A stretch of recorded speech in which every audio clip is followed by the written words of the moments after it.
మీరెంతగానో ఎదురు చూస్తున్న మన వేగా జ్యువెలర్స్ రేపే కాకినాడలో ప్రారంభం. వేగా జ్యువెలర్స్ ఆంధ్రప్రదేశ్, తెలంగాణ, USA.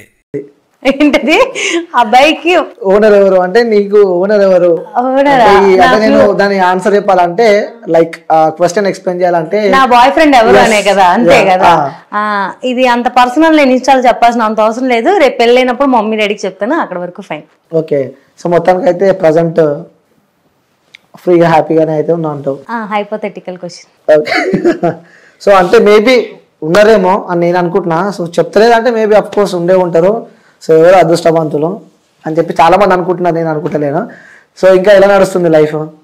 లైఫా అలా కామెంట్లతో ఇప్పుడే ఇంటర్వ్యూలు స్టార్ట్ చేసి ఇలా అవుతుంది. అసలు మీరు ఎక్స్పెక్ట్ చేస్తారు అంటే ఒక ప్రొఫెషనల్ లో ఒక డాక్టర్ ఆ సిచ్యువేషన్ అంటే ఆ పొజిషన్ లో ఉండి సో ఇలాంటి కామెంట్స్ వింటుంటే లైక్ మీరు కొలీగ్స్ ఉంటారు, సో హాస్పిటల్కి వెళ్ళినప్పుడు కూడా పేషెంట్స్ చాలా మంది మీ దగ్గరకు వస్తూ ఉంటారు. సో వాళ్ళ మిమ్మల్ని ఆ కామెంట్ల వాళ్ళని డాన్స్ల వాళ్ళ మిమ్మల్ని నెగిటివ్ గా చూసిన వాళ్ళని రియల్ లైఫ్ లో ఇప్పుడు దాకా నేను అసలు అంటే అదే నేను ఫీల్ అవుతాను. కామెంట్లు ఏముంది వాడు కనిపించడు, అది ఖచ్చితంగా ఫేక్ అకౌంట్ అయి ఉంటుంది. మాక్సిమం ఒక 100 కమెంట్స్ నెగిటివ్ గా వచ్చిందంటే 90 అకౌంట్స్ ఫేక్ అకౌంట్స్ అయి ఉంటాయి. ఆ 10 ఇంకా వాడు ఎవడో దరిద్రుడు అయ్యి పెట్టే ఉంటాడు తప్ప బయట కనిపించినప్పుడు ఇప్పుడు దాకా ఒక్కళ్ళు కూడా నెగిటివ్ గా రిసీవ్ చేసుకుందే లేదు. ఇంకా నేను ఏ హాస్పిటల్లో వర్క్ చేస్తానని నేను ఎక్కడ ఇప్పుడు దాకా మెన్షన్ చేయలా, ఎప్పుడు మెన్షన్ చేయలే. బట్ హాస్పిటల్కి వచ్చిన క్లయింట్స్ ఎప్పుడైనా చూసి ఈ మేడం ఆ మేడమే కదా అని గుర్తుపట్టినా వాళ్ళు ఇంకా నా కోసం వస్తారు కానీ హాస్పిటల్కి ఎప్పుడు బ్యాడ్ గా రిసీవ్ చేసుకున్న వాళ్ళు బయట అయితే ఇప్పుడు దాకా నేను చూడలేదు. ఓకే, అంటే రియల్ లైఫ్ లో చూస్తూ ఉంటారు కదా, అంటే వాళ్ళకి ఆ చూస్తుంటే మనకు అర్థమైపోతుంది. ఇన్స్టాగ్రామ్ లో గుర్తుపట్టిన వాళ్ళు బయట ఒక బ్యాడ్ కమెంట్ ఎందుకు నన్ను జడ్జ్ చేయాలి? బ్యాడ్ కామెంట్ అంటే నేను ఇప్పుడు మీ వీడియోస్ చూస్తూ ఉంటారు, ఆ డాన్స్ కూడా చాలా మంది చూస్తూ ఉంటారు. సో మీ ఇంటి పక్కన వాళ్ళు కానీ మీ పేరెంట్స్ కూడా చూస్తూ ఉంటారు. అంటే ప్రొఫెషనల్ గా డాన్స్ చేసి ఉంటే ఏ పెద్ద డీ డాన్సర్ అయిపోయేదాన్ని అని అనుకుంటున్నారు. లేదు అయ్యేదాన్ని. అవునా?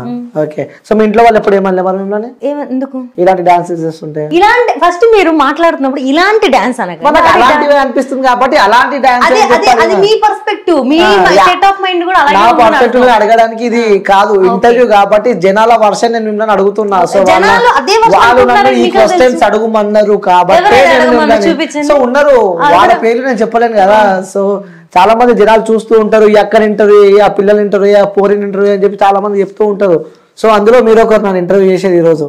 ఇలాంటి డాన్స్ అలాంటి డాన్స్ అది నేను అసలు యాక్సెప్ట్ చేయను. మీరు ఎన్నిసార్లు అన్నా కూడా నా డాన్స్ కాబట్టి అది డాన్సే, ఓకేనా? అందులో ఒక బాడీ ఆర్గన్ ఒకటి హెవీ బెస్ట్ ఉన్న అమ్మాయి ఒక డాన్స్ వేస్తేనే అది తప్పంటే ఇంకా మనుషులు బతకక్కర్లా. ఇంకా మీరు కూడా ఇంటర్వ్యూ పెట్టి ఒకరిని డిఫేమ్ చేయాలి, ఇంకా ఫెమినిజం కి అగేన్స్ట్ గా మాట్లాడాలి, అమ్మాయి అంటే ఇంకా 36 ఉండాలి, 38B కూడా ఉండకూడదు అని మీరు మాట్లాడుతున్నారు. అదే మీకు అనిపిస్తుంది? అంతే మాట్లాడుతున్నారు. అంటే ఏ విధంగా అంటున్నారు మీరు? మీరు ఇప్పుడే చెప్తున్నారు కదా ఇలాంటి డాన్స్ అంటే అక్కడ ఇలాంటి డాన్స్ అని నేను జడ్జ్ చేయాలి, అది కూడా ముందు చెప్తున్నా. నేను జడ్జ్ చేయలే, నాకు కొంతమంది అడుగుమన్నారు కాబట్టి అడగమన్న వాళ్ళకి చెప్తున్నాను. ఇలాంటి డాన్సర్ అంటే మాక్సిమం నేనేం కొరియోగ్రాఫర్ కాదు. ఫస్ట్ థింగ్ నేను కొరియోగ్రాఫర్ కాదు, నేను వేరే వాళ్ళు చేసిన రీల్స్, ఇప్పుడు ట్రెండింగ్ లో ఉన్న సాంగ్స్, కొత్తగా హీరోయిన్స్ చేసిన సాంగ్స్ ని ఆ స్టెప్స్ చూసి సేమ్ రిప్లికేట్ చేయడానికి ట్రై చేస్తాను. 90% మాక్సిమం నేను ట్రై చేస్తాను రిప్లికేట్ చేయడం. ఎంతవరకు వచ్చిందో నాకు తెలియదు, నాకు వచ్చింది నేను చేస్తాను. నేను చేస్తున్నప్పుడు ఒక అమ్మాయి బాడీ ఇలా ఉందంటే ఆ అమ్మాయికి ఒక 38 అమ్మాయికి బాడీ ఆర్గాన్స్ ఏమైనా ఇలా ఉన్నాయంటే ఆబ్వియస్ గా ఆ అమ్మాయి మూవ్ అయినప్పుడు అవి షేక్ అవుతాయి, ఎంత వాళ్ళు ప్రొటెక్ట్ చేయడానికి ట్రై చేసినా కూడా, ఓకేనా? అదే నన్ను జడ్జ్ చేసిద్ది అంటే వాళ్ళ స్టేట్ ఆఫ్ మైండ్ అంతే నేను ఫీల్ అవుతాను. ఓకే, సో నాకు వాళ్ళు డబ్బులు ఇచ్చిన, ఫుడ్ పెట్టినా, చిన్నప్పుడు నన్ను కనిపించిన వాళ్ళు కాదు కదా, వాళ్ళకి నేను ఆన్సర్ చెప్పాల్సిన అవసరం నాకు లేదు. మా డాడీ నన్ను అడిగితే నేను చెప్తా. ఓకే, సరే మీ డాడీ అడిగితే చెప్తావు? మీ డాడీ ఎవ్రీడే మా డాడీ మార్నింగ్ నేను పోస్ట్ చేస్తాను కదా, మా డాడీ టీవీ చూస్తారు, నేను 7:30కి పోస్ట్ చేస్తాను, లేచి 9కి వస్తాను. 9కి మా ఇంట్లో యూట్యూబ్ మా డాడీ చూస్తూ ఉంటారు అనమాట. చూస్తున్నప్పుడు కింద షార్ట్స్ లో నా వీడియో వస్తుంది. వచ్చిన తర్వాత మా డాడీ ఆ వీడియో చూస్తాడు, ఆ రిమోట్ కర్సర్ని ఎత్తుకొని లైక్ బటన్ నొక్కుతారు. ఓకే, నాన్న కాబట్టి తప్పదు కాదు. ఇలా మీలాగా చాలా మంది కమెంట్స్ చేశారు, చాలా ఫ్యామిలీ ప్రాబ్లమ్స్, అదే జనాలు చాలా మంది కమెంట్స్ చేశారు. అదే చెప్పారు చాలా మంది కమెంట్స్ చేశారు, ఫ్యామిలీలో వెనక బ్యాక్ బిచ్చింగ్ చేసుకున్నారు. డాక్టర్ కదా, రీల్స్ చేసుకోవాల్సినంత అవసరం ఏంటి? డాక్టర్ 9 to 4 వరకే డాక్టర్, 9 to 9 వరకే డాక్టర్. యాక్టర్ కాదు, నా ఇష్టం, నా టైం అది. ఒక నుంచి ఒక వరకు జాబ్ టైం. ఇప్పుడు సాఫ్ట్వేర్ ఇంజనీర్ ఉన్నాడు, 9 to 4 జాబ్ చేస్తాడు, తర్వాత వాడి ఇష్టం వాడిది. నాది అంతే, నా జాబ్ టైం వరకు నేను జాబ్ చేసుకుంటా, తర్వాత నా ఇష్టం. నేను ఏదైనా చేసుకుంటా. అది ఇంకా నేను ఎక్కువ కష్టపడుతున్నా. పొద్దున్న 10 నుంచి నైట్ 9 దాకా నేను జాబ్ చేసి ఇంటికి వెళ్ళి తిని రీల్స్ చేసి ఎడిట్ చేసి పడుకోవాలి. అది నాకు ఎక్స్ట్రా వర్కే. ఎడిటింగ్ చేయాలి, మళ్ళీ ప్రమోషన్ వీడియోస్ నేనే ఎడిట్ చేసుకోవాలి, వాయిస్ ఓవర్లు ఇచ్చుకోవాలి, నేనే పోస్టింగ్ చేసుకోవాలి, మళ్ళీ నేనే మాట్లాడాలి వాళ్ళందరితో, అవన్నీ నేనే చేసుకోవాలి. నేను నైట్ నాకు 2 దాకా ఎడిటింగ్ చేసుకుంటాను, మొత్తం అన్ని చేసుకుని పడుకొని పొద్దున్న లేసి పోస్టింగ్ చేసి మళ్ళీ ఇంకా డే స్టార్ట్ చేస్తాను. అది నాకు ఎక్స్ట్రా కష్టమే. ఇంకా ఎంతవరకు సంపాదిస్తున్నారు ఎందులో? డాక్టర్లో ఎంత వస్తుంటది? యాక్చువల్గా డెంటల్ వాళ్ళకి చాలా తక్కువ అండి పే అనేది. అంటే మనం ఓన్ క్లినిక్ పెట్టుకుంటే తప్ప అసలు లిటరల్గా ఒక షాపింగ్ మాల్స్ లో బట్టలు సెట్ చేస్తారు కదా, వాళ్ళకి ఇంకా ఎక్కువ సాలరీస్ వస్తాయి స్టార్టింగ్. ఓకే, డెంటల్ కన్నా 15,000 ఇస్తారు వాళ్ళకి. పాపం డెంటల్ వాళ్ళకి అయితే 10-12 ఇస్తారు స్టార్టింగ్. ఎందుకలా?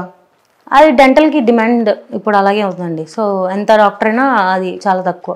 ఓకే, ఇన్స్టాగ్రామ్ నుంచి ఎంత సంపాదిస్తున్నావు? ఇన్స్టాగ్రామ్ నుంచి నాకు ఎంత పెద్ద బడ్జెట్ ఉంటది?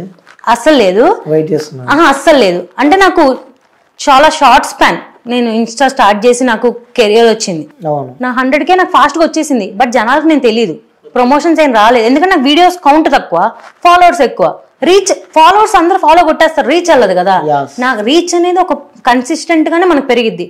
ఒక్కొక్క టైంలో నాకు 100-150K ఫాలోవర్స్ వచ్చినా నాకు ఎలా అంటే నాకు కొంచెం సైకలాజికల్ ప్రాబ్లం ఉన్నాడు. అంటే 10K వ్యూస్ అని నాకు కనిపించాలి. అక్కడ 10 ఆ 10 రావడానికి నేను స్ట్రగుల్ అయ్యాను. 6,000-7,000 వ్యూస్ కూడా.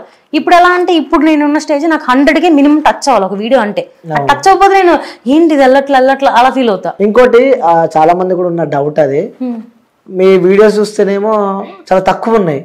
లేదు, 500+ వీడియోస్ ఉన్నాయి. మీ ఫాలోవర్స్ చూస్తే చాలా ఎక్కువ మంది ఉన్నారు. సో అవన్నీ పైసలు పెట్టి ఫేక్ ఫాలోయింగ్. ఓకే, ఇది థ్యాంక్ యూ ఈ క్వశ్చన్ అడిగినందుకు. నా Day 1 నేను స్టార్ట్ చేశాను కదా, స్టార్ట్ చేసినప్పటి నుంచి నాకు 100 ఫాలోవర్స్, 150 ఫాలోవర్స్ దగ్గర నుంచి ప్రతి అచీవ్మెంట్ 100, 200, 300, 400, 5,000, 2,000, 3,000, 10,000, 15,000, 20,000 ఎవ్రీ సింగిల్ ఫాలోవర్ ని నేను ఎన్ని డేస్ కి నాకు వచ్చానని ప్రతిదీ నా హైలైట్స్ లో ఉంటది. ఇన్స్టా ఫ్యామిలీ అని చెప్పి నేను ఫస్ట్ డే నుంచి ఈ రోజు దాకా ₹1 కూడా నేను ఈ రోజు దాకా ఒక బూస్ట్ కూడా నేను ఖర్చు పెట్టలేదండి. నా ఇన్స్టా ఓపెన్ చేసి మీకు ఇస్తా. ఎవరికైనా నా ఇన్స్టా ఓపెన్ చేసి నా రీచ్ ఒక్కోసారి పడిపోద్ది. లిటరల్ గా ఒక 5 days బ్యాక్ డ్రాస్టిక్ డ్రాప్, మళ్ళీ ఇప్పుడు మంచిగా వెళ్తుంది.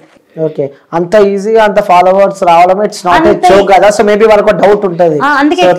అందుకే ప్రతిదీ నా హైలైట్స్ లో నేను కొలాబరేషన్ చేసింది కానీ నా ఫ్యామిలీ కానీ ప్రతిదీ ఉంటది. అసలు అందులో మీరు ప్రతిదీ చెక్ చేసుకోవచ్చు. ఓకే, ఎంతమంది ఉన్నారు ఫ్రెండ్స్ ఇన్స్టా ఇన్ఫ్లుయెన్సర్స్ కానీ? 1.5 year 2 years నాకు అసలు నాకు ఏం తెలియదు. లిటరల్ గా నాకు కొంతమంది అయితే ఒకసారి అయితే కొంతమంది ఫేక్ ఫాలోవర్స్ ఉన్న ఒక అమ్మాయి ఒక చిన్న ప్రమోషన్కి వెళ్ళినప్పుడు లిటరల్ గా నీవేంటి ఇప్పుడు దాకా ఒక ప్రమోషన్ కూడా రాలా అంటే నేను చాలా గిల్ట్ గా ఫీల్ అయ్యా.